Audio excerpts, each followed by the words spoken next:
chapter 20. When you go to war against your enemies and see horses and chariots and an army greater than yours, do not be afraid of them, because the Lord your God, who brought you up out of Egypt, will be with you. When you are about to go into battle, the priest shall come forward and address the army.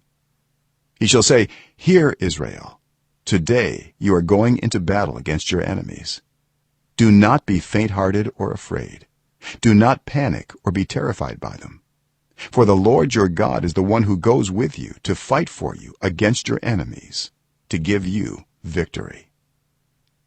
The officers shall say to the army, "Has anyone built a new house and not yet begun to live in it? Let him go home, or he may die in battle and someone else may begin to live in it. Has anyone planted a vineyard and not begun to enjoy it? Let him go home, or he may die in battle and someone else enjoy it.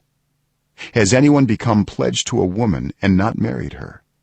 Let him go home, or he may die in battle and someone else marry her." Then the officers shall add, "Is anyone afraid or faint-hearted? Let him go home, so that his fellow soldiers will not become disheartened too." When the officers have finished speaking to the army, they shall appoint commanders over it. When you march up to attack a city, make its people an offer of peace.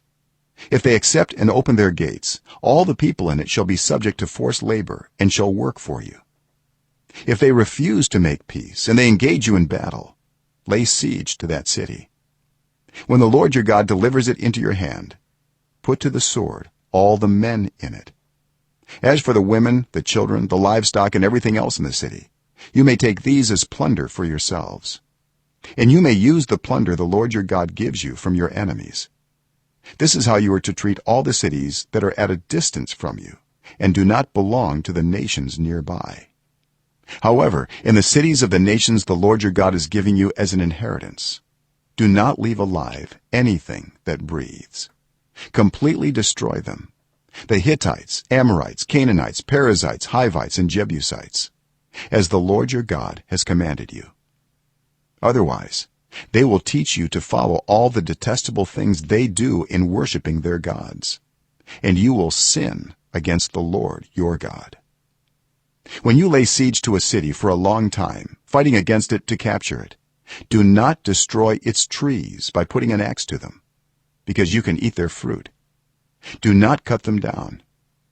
Are the trees people, that you should besiege them?